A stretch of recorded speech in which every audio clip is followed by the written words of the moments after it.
Hey everybody, welcome back to Video Game. So taking on an interesting episode for you guys this evening because obviously yesterday Nintendo unveiled pretty much every detail everyone wanted to know about the Switch 2. Although Switch 2 rumors and Switch 2 news videos that you've been watching on YouTube all condensed down into actual tangible information that Nintendo released yesterday.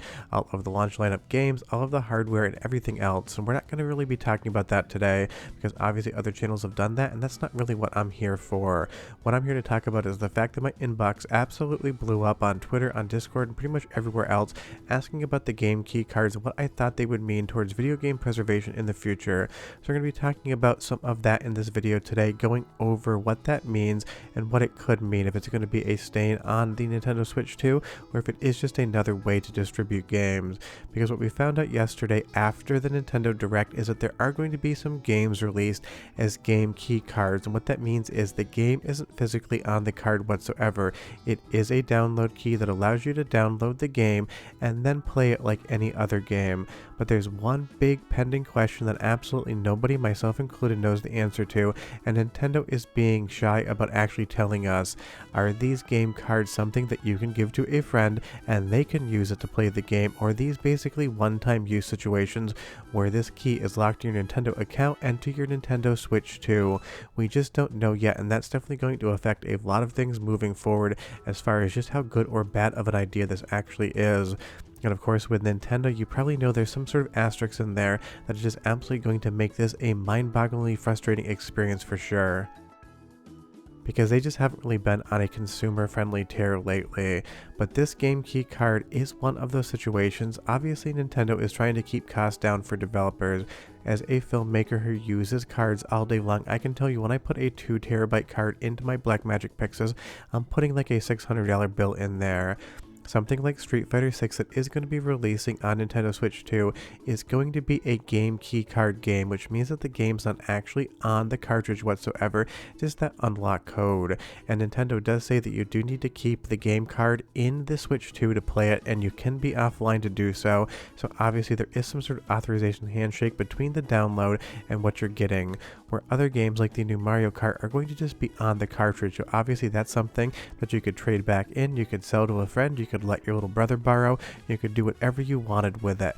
And that's the interesting thing about physical media, and why I'm always advocating for it, because if I take a game on Xbox Series X or PlayStation 5 and I own a copy of it, I can just hand it to my friend and say go ahead and play it. And that seems to be something that Nintendo is not willing to tell us right now, because I've looked at all the information and I can't find anything about how these are used after you've actually registered them, because Nintendo gives you comprehensive directions on how you would use a game key card to access the game on your system. You go out, you buy the game key card in the package, you put it into your Switch 2, and that key allows you to download the game. And it says from there, you just need the internet once to download the game and authorize it, then you can play it anywhere you want without internet, thank God for that. And you just have to have the cartridge in the actual Switch 2 to play. But now my question is, does that mean you can take that cartridge out of that Switch 2, put it into another Switch 2 on a different account, download the game, and still continue to play it? Is the game key card universal? Could you sell it to a friend, or is it locked down? Because obviously Nintendo lately has just been on an anti-consumer and anti-emulation tear, and I'm not here to say that Switch 2 is a bad console. It seems like good hardware, and I'm definitely stoked about a new Mario Kart, and specifically about a new 3D platformer in the Donkey Kong franchise. But on Switch, you can just basically take that game cartridge and do whatever the hell you want with it. And again, I understand why Nintendo is trying to work around the need for cartridges, because this physical media is way more expensive than a Blu-ray disc on something like the Series X or the PlayStation 5. I probably have like $4,000 worth of memory cards for my Pixels just sitting around me, including a bunch of different solid-state drives I can record to. And Nintendo just has to kind of tell us and decide what exactly is happening with these game cards, because I have no idea, but people really do want to know. And the fact that they're actually keeping that information close to the vest makes me think that that card is going to be locked down, because again, Nintendo has gone through all of Switch emulation trying to get rid of all of it and suing everyone, because they know full well Switch 2 is coming out and they don't want another console that can be emulated within 6 months to a year of it actually releasing. So maybe these key cards are a way around that a little bit as well. But the one game I'm pretty sure is not going to be on Switch 2 anytime soon is going to be Pal World, because their lawsuit against them is still pending, and I'm sure that'll take a couple years to resolve. Basically what I'm just trying to do is give you some information talking about the fact that Nintendo has been very anti-consumer lately, just going out there and picking apart absolutely everything.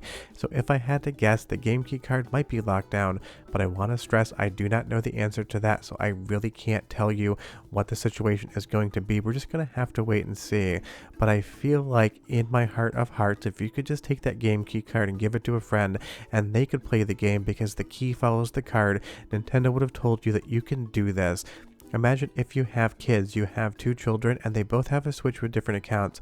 If you buy one copy of a game key card game, does that mean that only one kid can play it, or does that mean 2 kids can play it? Now, as far as the pricing of the games is concerned, I'm only putting this in because I know people are going to ask me. I honestly do not care what Nintendo charges people for their items. The market will either bear or not bear that cost. Consumers will make the final determination as to whether or not the game is worth it for them at the prices they're asking.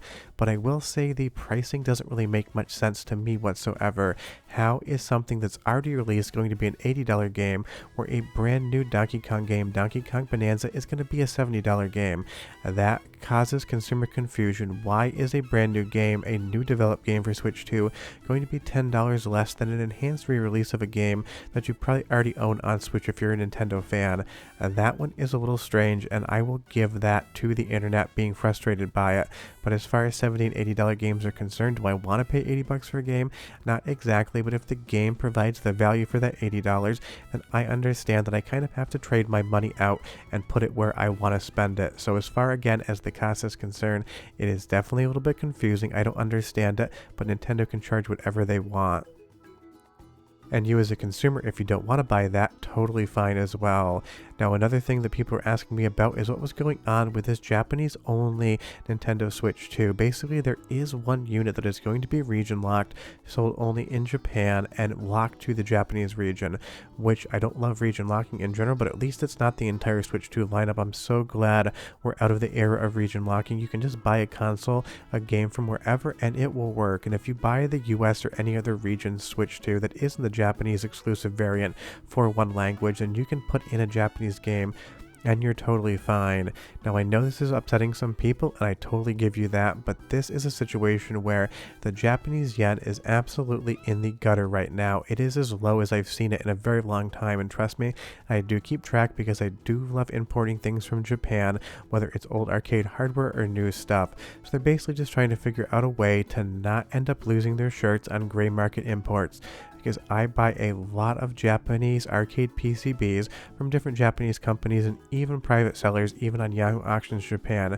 And I will tell you right now, you can have a field day because the US dollar versus the Japanese yen is just so powerful. You can get a lot of stuff. And if you're wondering what's in this box and you've watched this far, come back Saturday at 4:30 p.m. because I'll be dumping an arcade game that I have never seen before. It's going to be a fun time. It's something out of a region that I didn't even know existed, and I was able to pick this thing up out of Japan, and of course it didn't cost me that much money because the yen is just depressed right now. So as far as having that console just be a Japanese exclusive for cheaper, it does make logical sense to me, but I get it, it's not a good look when you're paying $450 in the US for a console and they're paying the equivalent of $330 in Japan for the same console, but they will have the ability to buy the $450 model there as well. The big concern to me is this game key card, because you know, if you watch my channel, I am always advocating for video game preservation. What happens when the servers go offline 10-15 years from now? I understand it's a completely very far in the future looking problem, but it is something that we do need to be concerned about. Once the servers go dead, is that game key card going to be useless on a game like Street Fighter 6? Because the game isn't actually on the card, that means in 15 years, if you can't actually download it, then that game key card is absolutely not even worth the plastic and PCB it's printed on. Or something like the new game FromSoftware is releasing. Is this going to be small enough to fit on a card, or are you going to have to get some sort of game key card? But at least some of the Nintendo first party stuff is going to be physically on the card in and of itself, which means that at least whatever version of the game is on the card when it ships will be available till the end of time. And trust me, it's not like any of this will be lost. People will find a way in 5-10 years to make sure it's preserved, even if it's not how the game key card functions. But as far as preservation is concerned, it's one giant question mark. We'll just have to wait and see. If you have any questions, leave them down below, but I'm done. Bye bye.